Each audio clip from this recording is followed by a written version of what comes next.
Hello, everyone, and welcome to Phonetics for Dudley in this case.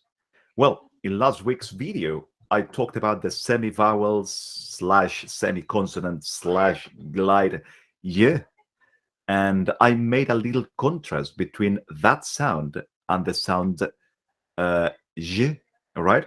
Well, this week's video will address this particular sound and its close friend j, okay?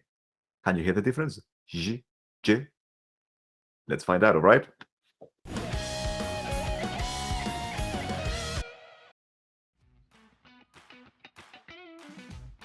So let's start with the sound G, all right? This consonant is usually described as a palato-alveolar fricative sound, and that means that the point of articulation of this one is slightly behind the one of the sound S, okay? You can notice in the sound S, that is, let's say, pretty much right behind the teeth. But for this sound, for G, is behind that point, right? So you won't use the very tip of your tongue, you won't use it, but the section that comes immediately after it, right? Like this, okay? In which you will leave a very narrow gap between this section of your tongue, right? And your palate in that sense, right? You will have to create some friction with your voice as you push the airflow through this small gap that you will leave there, all right? So you can make it properly, all right? So, on the other hand, the sound J is very similar to our friend J, all right?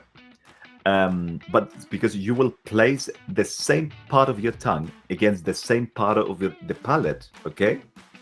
As you will use your voice as well, all right?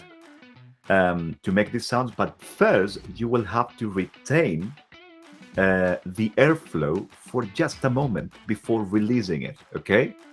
That's why it is called also, let's say, I mean, it's a palatal alveolar sound, but it's also an affricate sound, in which you have to retain the sound for a while and then you can release it, okay?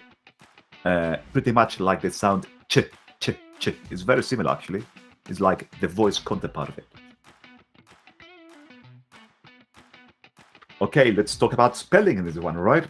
You will usually find the sound J spelled as SI, S, and for example, GE in words like, for example, camouflage, usually, exposure, or conclusion.